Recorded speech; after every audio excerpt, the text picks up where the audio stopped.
We're live here. Okay, we're connecting there. Okay. Hello, everyone, and welcome to a special edition on WKDW 97.5 FM Real Community Radio here in Southwest Florida. And not so sunny and really cold. Is that correct, Angie and Peter? It's cold today.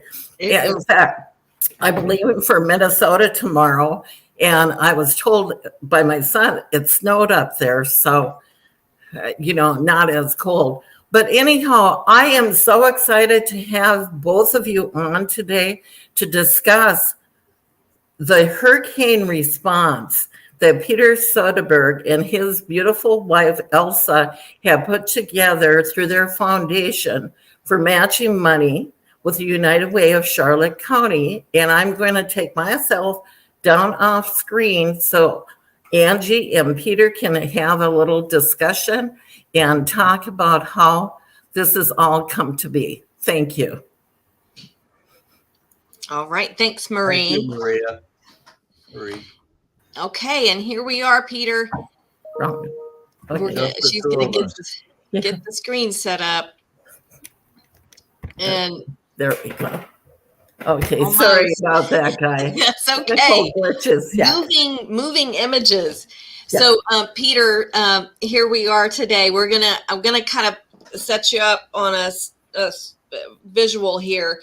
Over the summer, when our staff were having all of our retreats and planning, we really embraced the Friends theme. So, are you a Friends theme? I mean, did you watch Friends? Yes.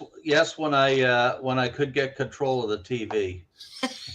That seems like a long time ago, doesn't it? It does. And we have had more fun talking about Friends. But so we, at our board retreat, we had a Friends backdrop and really kind of talked about the whole couch Friends conversation thing. So just imagine we're friends today, we're having a conversation, and it would help me to kind of set the stage that way too.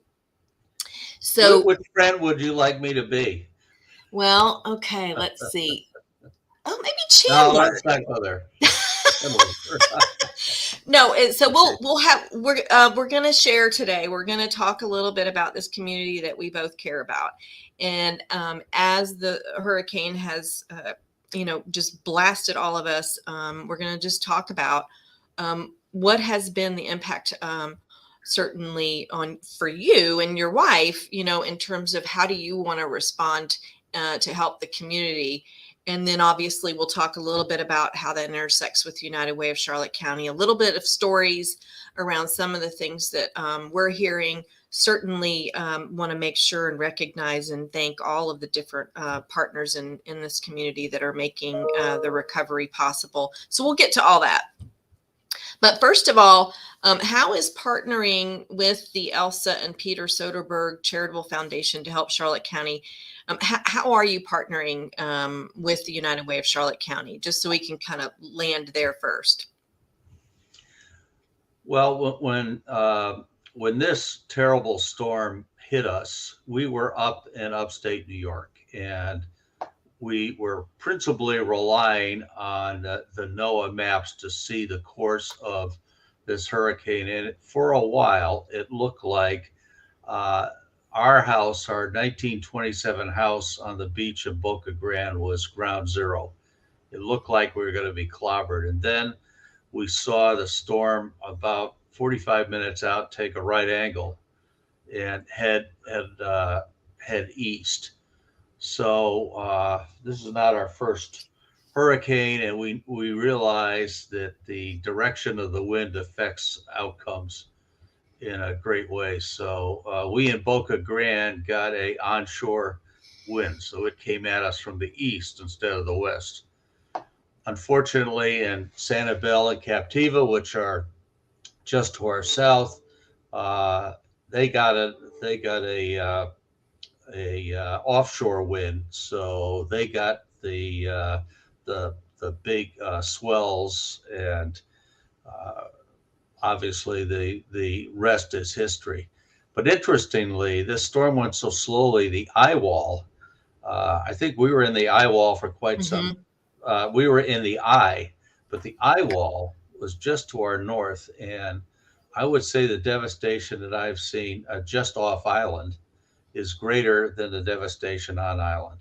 Mm-hmm. And we we have we have long been very interested in Charlotte County because we realize that the people of Charlotte County, support a lot of the existence we lead on this wonderful island. And we, as Elsa and I, have been co-chairs of the mission committee at the Boca Grande United Methodist Church, and we have 15 missions we support. Uh, 6 of them are in Charlotte County.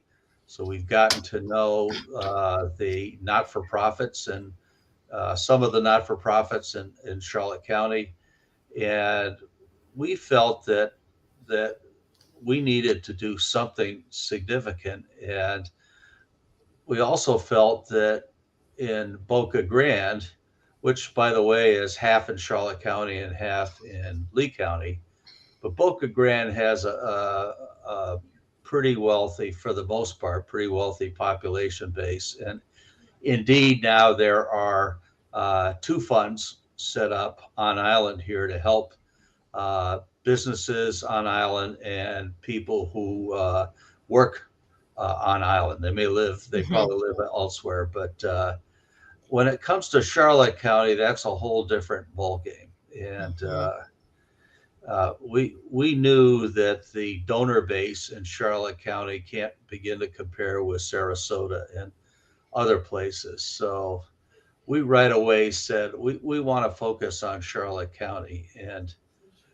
we began to call around some of the agencies that would be a partner for us in trying to distribute the funds. We didn't want to put ourselves between the needy recipients and the money. We wanted to get get our money in the hands of an agency that we could trust to distribute the money wisely and could work with the not-for-profit community.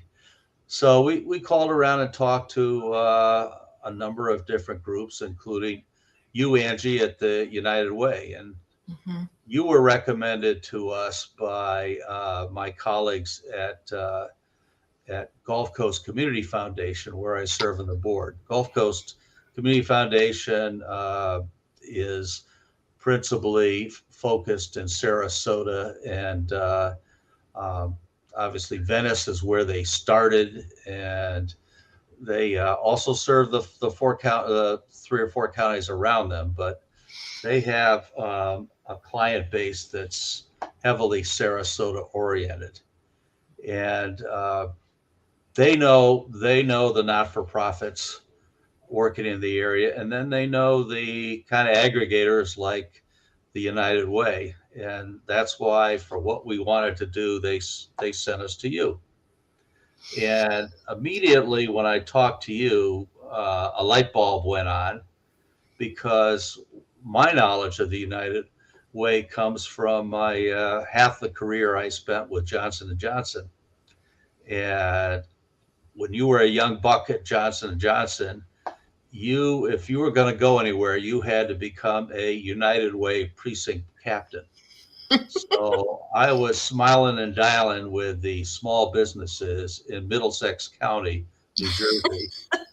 And I realized that, gee, what an interesting angle to see if we could enlist businesses to help us help their employees. So Mm-hmm. Mm-hmm. the heart of what you and we have put together is a combination funds from us and from local businesses, large or small, who operate out of Charlotte County, with the intent being that money will go to help people who are employed by those businesses and who are in need of disaster relief.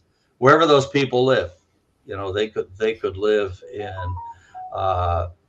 Northport. They could live south in Lee County, or many of them will live in Charlotte County. So the goal was to help employers help their employees.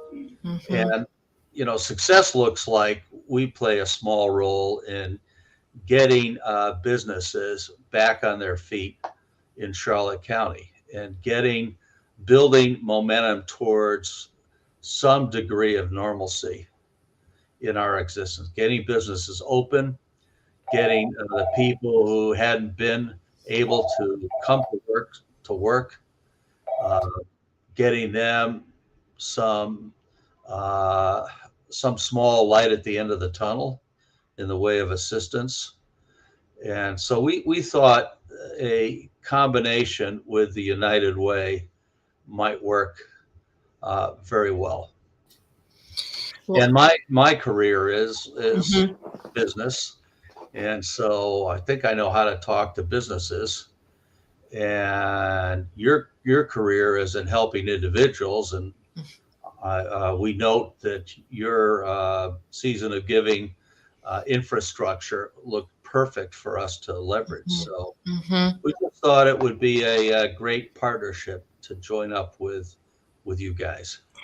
And I have thoroughly enjoyed having conversations with you, and just have appreciated so much you reaching out, and you truly listened to the intersection between your aspirations and really our mission and our focus, and where we were as an organization and how we saw ourselves supporting the community. So that's been a really wonderful part of the journey since you've reached out to us. And a little bit of background for where the United Way was prior to the storm.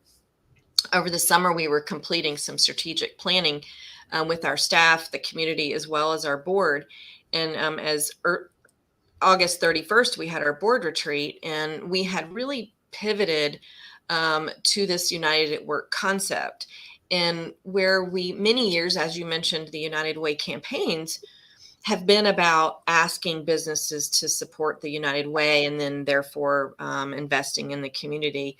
What we also know about Charlotte County is there's a tremendous number of employees that are working every day, struggling with no savings. They're just barely on the edge. And so we had said that this next phase for us was really focusing on supporting the employers with their employees that were struggling. This was before the storm hit. And so we were already ready with our United at Work message. The board had approved it. We had the logo ready. And then all of a sudden the storm hits. And so what's really important, and I definitely, for you to call and say, how can we help? And then the relationship that we've had with the Gulf Coast Community Foundation for the last several years, kudos to them. They've invested in our capacity so that we can be a strong organization. And when things like this happen, making sure that we have what we need in place in terms of an organization that's sound, that can respond to these types of things, but also really staying within where we know our sweet spot is to respond to a disaster. So those kinds of investments over the last several years have really been very helpful. That has also allowed us to be good at what we do with Season of Sharing. And so that is another foundation, a group of foundations that have been investing in this community. I want to make sure there's just some background there in terms of the importance of that kind of investment into organizations locally. And so for 20 years, the United Way has managed the Season of Sharing grant for the Community Foundation of Sarasota County, also matched by the Patterson Foundation. And as the fiscal agent in Charlotte County, our job is to make sure that we're stewards of money to help people with rent, mortgage, and utilities, folks who are in the middle of a crisis, who've gotten behind. And so the structure that we have in place as the fiscal agent has allowed us to respond and be very efficient with those funds so that we can get out and help people so they can stay in their homes. And so that also kind of marries with the desire to help employees. Similar concept, similar structure. And so when we had that conversation, we were talking a little bit about what we already had in place, what were our aspirations with our mission to respond. That's where we realized that there was a combo there in terms of being able to work together. We also know that communication and navigation right now, again, prior to the storm, is really important. We've got isolated seniors, families that are really struggling to get resources. And so our board had also said being able to really manage and help navigate for the community resources. So again, you've got a storm that comes up. Our United Way wants to be positioned to help with those things. So you take United at Work and you take employees who have been affected by the storms. And I think it's important to share a couple of stories or a summary of stories with some of the things we're hearing, because that will kind of get to the heart of, again, why you're doing what you're doing. Maybe then we can talk a little bit about the logistics of the fund and what we hope to achieve. Right now, today, we have about 43 Publix associates that we're working with and working on to try to get them to a place of some kind of stability as our relationship with. That's an example of how that kind of thing works when you have a relationship with an employer and then their employees are in crisis. And so Publix is one of our largest supporters. As that relationship happens with the corporate office, they give us thousands and thousands of dollars. The associates, the ones that are bagging the groceries and cutting the deli meat, they give to Charlotte County thousands and thousands of dollars every year. And so we know during COVID, they stayed open. They kept working. And then they just kept going. And then now the storm hits and several stores have been just their employees or associates devastated. So right now we have about 43 that we're working with. A few days after the storm, one of the Publix managers had lost everything, needed clothes and shoes to go to work. He was still ready to go to work and he needed clothes and shoes. Like, this is what we're doing here. And so when we walk into those Publix stores, these folks are still working. And so for me, that's the heart of what you've said you want to do, because it's not just Publix associates. We're talking about sheriff's deputies who have lost everything, and they've been on the front lines. One of our staff, her husband works with the deputy's office. She happens to be pregnant. She was, by herself during the storm. She's now delivering her baby today. So we wish Anna luck today, but they had storm damage and her husband is still doing his thing. And so then you take the nonprofits. So we have nonprofits who, the Boys and Girls Club, for example, they had devastation with their building over in Inglewood. They have employees that are still working, lost everything. And so you can just go down the line. I can pause there because you probably have some visceral reaction to that, Peter, and I can see Marie's there too. Yeah, and I saw the emotion that was coming over you, Angie, because it's personal. It becomes personal. There's a face with all of these people, and you've dealt with them all these years, and every one of us has shopped at Publix. There are friends, there are neighbors around us. Everybody has been touched in some way by this hurricane. And we were a small business owner. We're retired now, but we were a small business owner. I know how much it means to have support from your business and support for United Way. And thanks to the United Way, you redid everything because just like you, Peter, I was with Kmart for 19 years and I was in management. So we did have a relationship with United Way during that. So you learned all the different things that the United Way did. And then I went through the leadership class and I was part of the United Way when they vet throughout the year. At the end of the year, when they choose the different organizations that get the money from the United Way, what ends up happening is people don't understand there's a process and there's a group of people that go through the whole vetting. And I know that the Charlotte County has appreciated it so much that the money that they used to take care of, the United Way handles now, correct, Angie? Correct. Mm-hmm. Yeah, and that means there's a lot of trust in the Charlotte County's United Way here. And I just wanted to mention that to the audience that to really look at your United Way, the seasons of giving, there's a lot of givers within our community. And Peter, you are a prime example of somebody that gives back to the community over the years. It's not just today. You started when you were with Johnson & Johnson, working your way up and seeing what an impact you could make by doing that and sharing, seasons of sharing, to share with those that are less fortunate.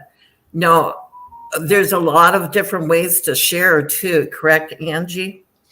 Yes, so I think that what's nice is that with this fund that's been set up, the matching fund, we definitely know that the businesses, there are businesses that will want to contribute to this. And a couple of things that Peter and I had talked about, as well as with some members of our board, a committee where we convened to talk about that. Number one, we wanted to make sure that the Charlotte, if they worked in Charlotte County, that that this applied to them, that it wasn't just employers that donated that were going to have eligible employees, because for Peter, that was really important that this was something that was available to the community. Now, how we're able to help people is as good as the fund. So that's the key piece here is we're in the fundraising component of it, and we're just beginning the conversations. And so it's funny because the folks in our community that know who we are, there are large businesses that when I say we, meaning the United Way of Charlotte County, have a relationship with us. Absolutely, we will have those relationships. There are businesses outside of Charlotte County that are also possible to support this. You don't have to be a Charlotte County business. We are working very closely with United Way Florida, local United Ways, as well as United Way Worldwide, and they have corporate businesses that are also looking for how they can help. And a lot of conversations with United Way Worldwide around the complexities of how do you rebuild a community back. And the uniqueness of Charlotte County is really important. And Peter, you and I've talked a little bit about this, about the structure of businesses in Charlotte County. We don't have a lot of large business. We have a lot of medium-sized business and small business. And so meeting with the business partners, being a part of that long-term recovery with the businesses in Charlotte County, that'll be part of this, hearing from them, also communicating that message back up through the United Way network. But a key part of this is going to be making sure that the employees that are serving the community are built back up. And so as an example, in order for people to go back to work, the child care providers have to be able to go back to work, people who have children. And so the people who have children, they need to have somewhere for their children to go. There were about somewhere between 8 and 11 child care facilities that were decimated from Charlotte County, as well as the employees that worked at those facilities. And so we were already in a shortage and a soon, an increase in shortage with childcare providers, but also capacity for space. And then we had lost several of our after school programming during this. We were already in a shortage. And so the issue here is that in order for people to go back to work, they have to have a safe place for their children. So then, okay, let's assume we have a safe place for the children. In order to go back to work, you have the stressors and the mental health that's involved with building back their home, and some couples that the wife is not working because she's having to tend to the issues. And so now she's got a loss of income. So the workforce needs to be there in order to build the community back.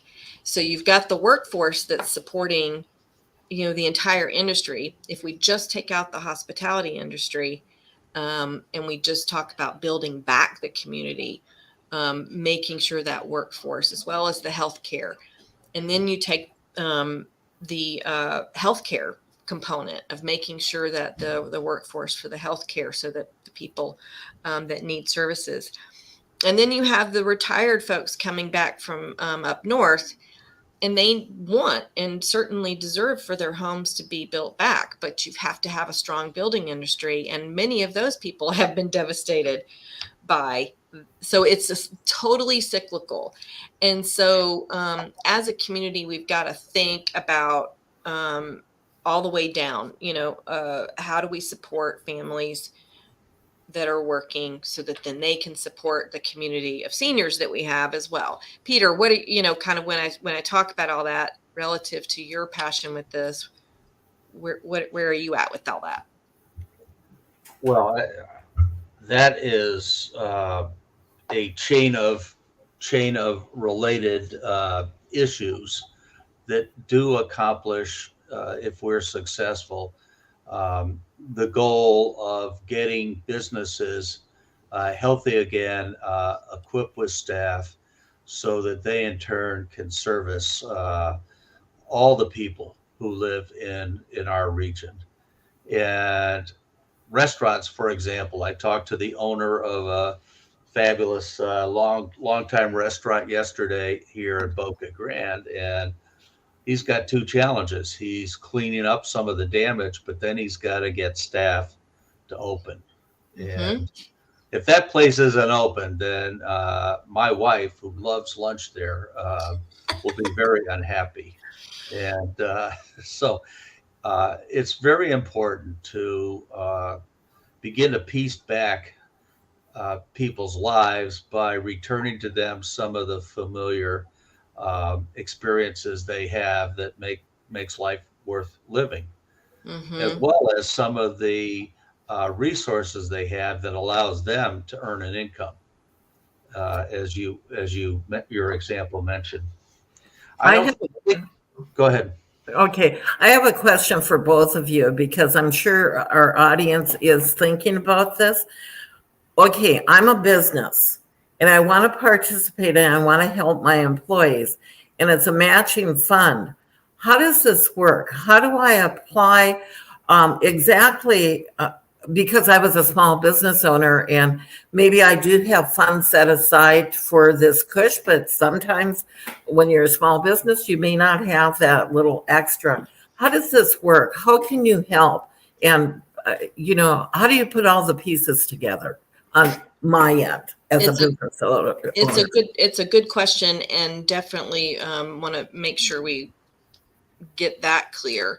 So right now we're in the donation fundraising component of this. On the screen, you can see where you can donate, because that's the first piece. We have the match, and then you can go to unitedwayccfl.org/United at Work, or call 941-627-3539. Raising the funds is absolutely key. And so people can share these resources for where to go to donate. Once the donations come in, we are in Tangent working around very similar guidelines to season of sharing. So there will be guidelines that we follow for helping businesses. We will very similarly refer them to case management to apply for funding, get assistance, working with the businesses to determine which employees need this, then hand-holding, getting them to the right place where they can get the help. All of this has to be in conjunction with the disaster recovery that's taking place through emergency management, through the community organizations active in disaster, which is the COAD, all of the business recovery. So working, fortunately, Kay Tracy, who's with the Economic Development Office, is on our board, and then certainly partnering with the chambers. So raising the dollars, and then as employees have needs that are unmet, because we have to make sure that we're doing our due diligence, similar to how we do the season of sharing funds, for what are those unmet needs. So then it actually will be very similar to that. So we raise the dollars. The dollars are as good as the pool of funds that we have. So we have to raise the funds in order to have funds to disseminate. And then there will be a moment where we announce that we're able to administer those funds. And then we will begin administering those funds similarly to how we do season of sharing. And that's building up the relationship with the businesses to let them know that that's an opportunity at this point. Okay, so I, as a business, do not have to match that fund. It's matching funds from everybody donating to it. Is that how that's working? Because I was unclear on that before. And I think that that is a piece that we've definitely gotten questions about. So, and that was important to Peter, is that you don't have to be a contributing, because we know that there's medium and small size businesses that can't contribute. That's why it's so important for businesses who can. Yeah. For businesses who can, this is where you can feel really good that you're giving back to your community so that your community can thrive. And does that help? Yeah. Does that make sense? Let me chime in here and amplify or bring in maybe a little different angle. So the way I think about it is, what's going to motivate a employer to, let's talk about contributions first, because there's two kinds, where we're going to have contributing employers who are participating, and then we'll have other employees who, for whatever reason, can't contribute, but they want to do what they can for their employees.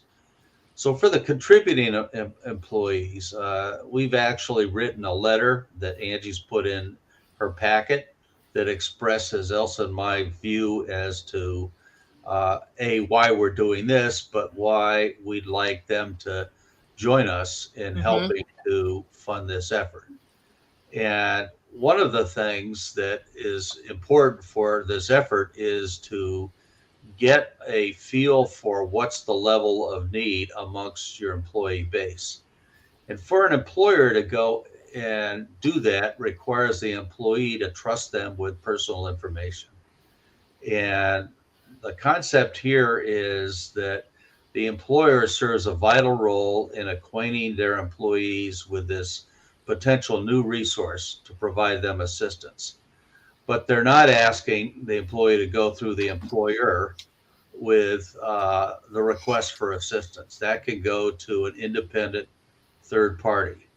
So you have a dual benefit for the employer. Number one, they don't have to get into the lives of their employees, and secondly, they don't have to be the ones to adjudicate who gets what relief and who doesn't. So this is taken off their hand. Yet they provided a very valuable service to their employees. They've sent the signal that they care, that those employees are very valuable to them. They want to support them in their work life.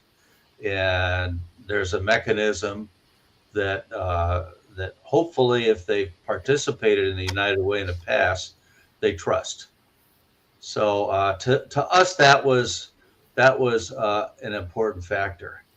Now, do we have a crystal ball and know how many employers will want to answer the call? And do something for the good of all employees in the region. And these are not funds that are, if I'm an employer and I contribute, the funds only go to my employees. We didn't want to get into that situation. So this is more of a corporate social responsibility, as the jargon goes in the business world, that they have a chance, just as if they were contributing to the United Way.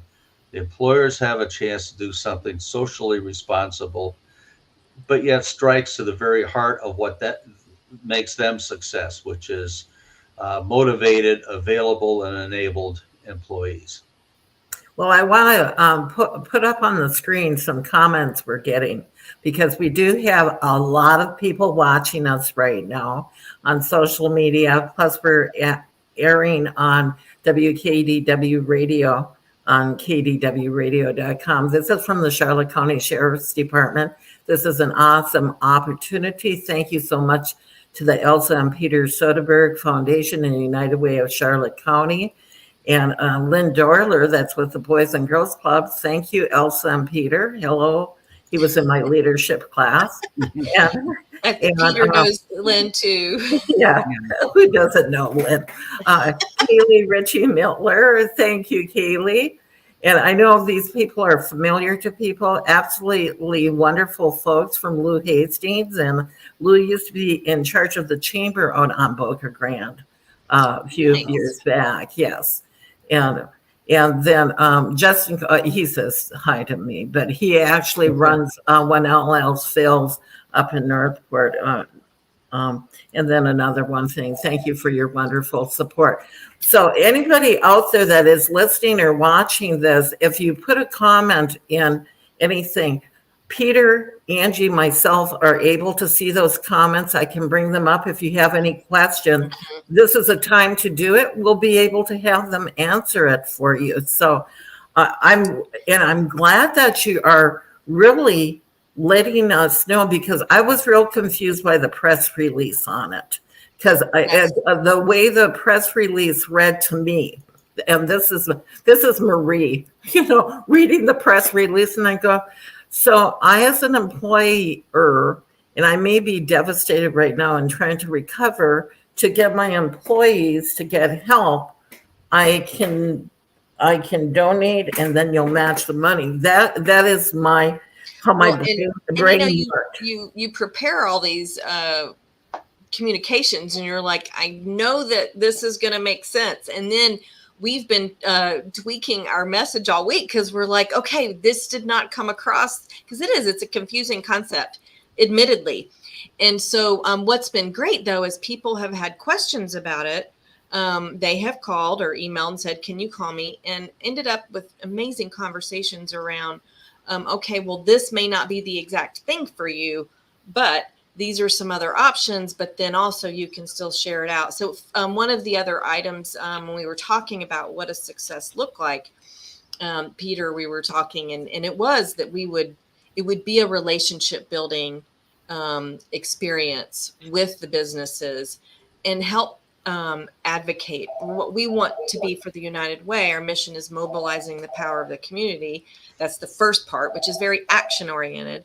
And so we want to be, as much as we can in the middle of this disaster, be singularly focused on what can the United Way do. And we do feel like, certainly because with our board retreat, we were already in that place a month before the storm, that this is a place for us to be. Now, I want to make sure that we get to talk a little bit about, we know that there's an entire community that's responding. And so we are one piece of a puzzle. And I've not been in, I'm sorry, let me back up. I was in Hurricane Charlie. I had just moved here, but I was a resident and was very confused. I'd been here 2 weeks. So I was truly a resident experiencing Charlie, and then Francis, Ivan, and Jean. But I wasn't a community member or a partner. So really, truly understanding kind of how does a community response, and then of course being a United Way. I mean, you learn. I've been very fortunate that the United Ways that I partner with, each of the United Ways in Florida as well as worldwide, have been tremendous at providing support as well as educating about what our role as a United Way is. But we fit within the context of what you would call the COAD, which is the Community Organizations Active in Disaster. When COVID hit, we were very involved in that. We led the Youth and Education Task Force for the COVID response. And then we are identifying where we will be in that COAD response, certainly as it relates to business, being a United Way, navigating resources, administering season of sharing, those kinds of things. But there's definitely other funds that are out there. And so that can be confusing. And so we know that the COAD, the Community Organizations Active in Disaster, has a fund, and that's administered by the Charlotte Community Foundation, and that's fantastic. The United Way, we respond with a fund as well. And then we have many nonprofits, all are having opportunities to donate to their causes, including the Homeless Coalition. And I know that Lynn Doyler's having his events. So it's important that for us that donors donate where they feel that connection, and know that we're here as a community to support this rebuilding. And it's important that from a collaboration perspective, that everyone knows what they're doing and we do it. And so we're going to stay in that place of where the United Way has been. But I know people also have questions about, where do they go to get their resources? And so I would say, when in doubt, charlottecountyfl.gov/Ian. In fact, every morning, if you wanted to just go right there. Now, there's also phone numbers to call, and that website has information on it. There's also, if people, because I know that there's still a connection issue with internet, right? So a lot of people can't get on the internet. The libraries are open. The most important thing that people can be doing is applying for FEMA. So the number one guidance is to apply for FEMA, 1-800-621-3362. There are other resources, including DSNAP, the Disaster Recovery Centers, business owners. So if you're a business, because we're talking about businesses today, you can call 941-764-4941. And the Emergency Operations Call Center, 941-833-4000.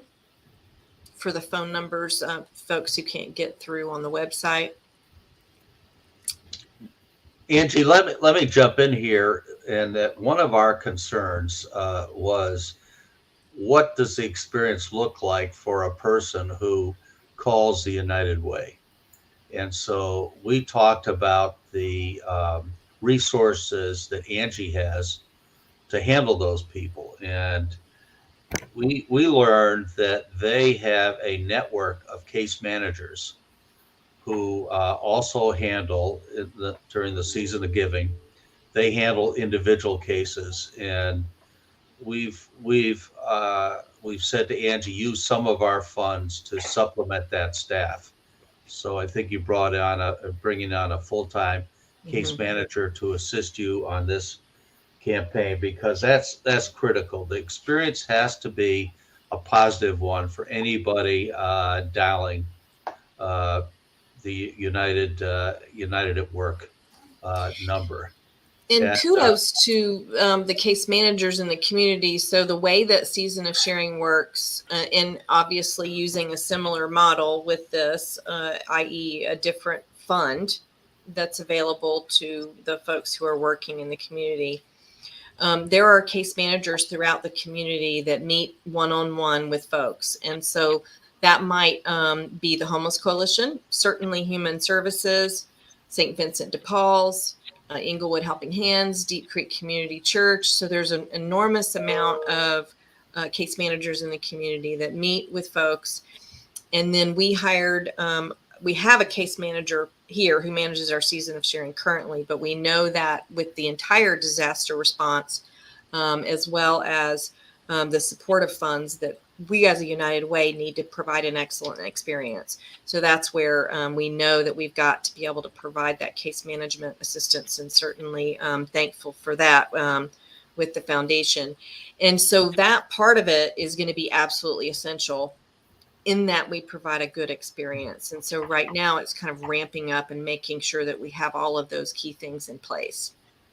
Yeah, and when you think about the proposition to employers who are going to hopefully join us in this, to have their employees go to a trusted, a portal, a trusted case manager, and get professional assistance to help sort out where they should go. Do they get funds directly from this pool of money, or should they go to somebody specializing in their needs? This ecosystem of service exists in Charlotte County, and as I say, we at our church support six of these implementing agencies, and we know how they work, and they do a tremendous job. So we want to get people into the right place, but we also want some money to help them to just survive. This fund isn't going to allow them to rebuild their house, but it's going to allow them some important subsistence to get back on their feet. And Marie, I know we're short on time. I want to make sure, are there some pieces that we've missed? I want to make sure that folks know that this fund is as good as the donations that come in. And so it can be from a business outside of Charlotte County. It can be any business. It can be individuals. It can be large gifts. It can be small gifts. Okay. And what's the smallest gift? Like $5? Sure. Sure. Absolutely.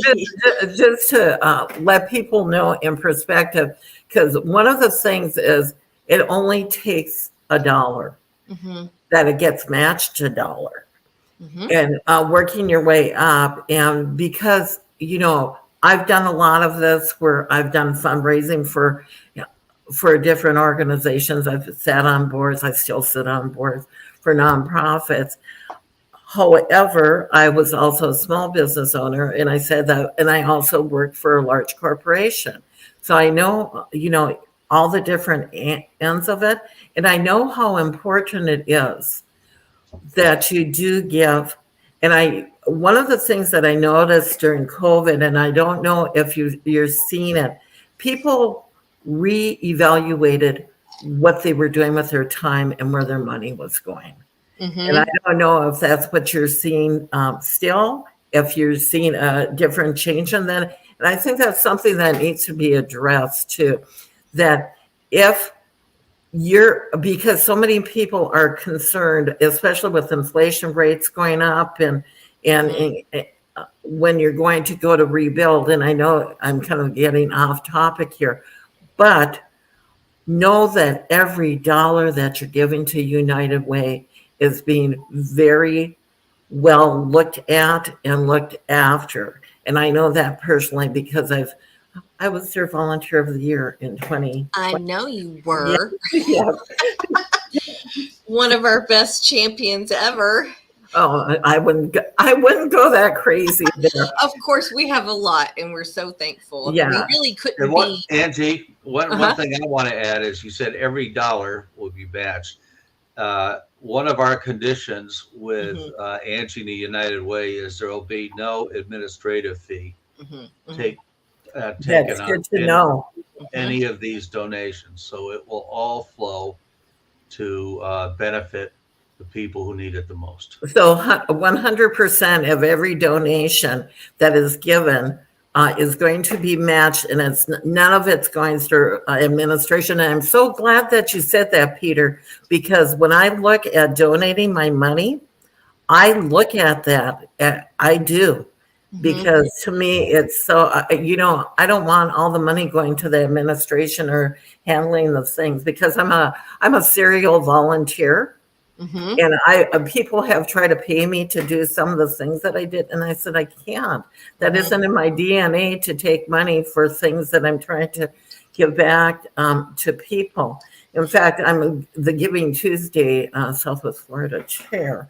And I was supposed to be at the Giving Tuesday conference that they were doing a mini one up in Charlotte, North Carolina, the day the hurricane hit. And I couldn't go because of different reasons and that. But they reached out to me after the hurricane and they said, how are you doing? What are your plans? And I said, we have no plans. Everything went out the window and we're surviving right now. So that is the last thing people are going to be thinking about is that what we need to do is rebuild within our community. And so some parting thoughts, every dollar in is $2 out that goes out to impact our community, to get our community back up and running. So every dollar in is $2 out. So let me say this. I will be donating to this fund. Well, we appreciate you so much. And so we want to make sure everybody knows where to go, right? So 941-627-3539, because we know some people can't donate online. And then United Way, ccfl.org/United at Work. And when in doubt, you can go to UnitedWayCCFL.org. Right, exactly. Exactly. And to do that, Peter, any last thoughts about things? And then we'll talk off air. Well, I'll say it's been wonderful working with Angie. We actually met with a number of her board members, and they really filled us with confidence that we'd pick the right group. Some of them were key employers, key in economic development. So we feel we have a great organization, and we feel like the promise of assistance with proper oversight and efficiency is going to be fulfilled. And I'll say one final thing is we're going to advance. We are advancing as soon as Angie tells us where to send the money. We are advancing some money to get this started because we're anxious to see it start ASAP. Well, I am anxious to see what happens here because I think it's going to make a terrific impact within the community here in Charlotte County. And to all of our listeners out there, thank you for tuning in today and listening to this very important message from the United Way of Charlotte County and to the philanthropist, Peter Soderberg. And you too can be a philanthropist. And Elsa Soderberg. Don't forget and about Elsa. her. Oh, and Elsa. And Elsa and Peter. And Elsa is like in Frozen, right? Yes. Okay. Yeah. She's not frozen though. No, she's not frozen. Although today we're frozen. Thank you, Peter, for joining us today. Right, Okay. and I just read. The opportunity. And thank you to the audience for listening to us on WKDW 97.5 FM Real Community Radio, and to Angie Matheson from the United Way, Executive Director, and Peter Soderberg, who is a philanthropist, but he's also a board member and a great person. So have a great day. Thank you. See you all again next week on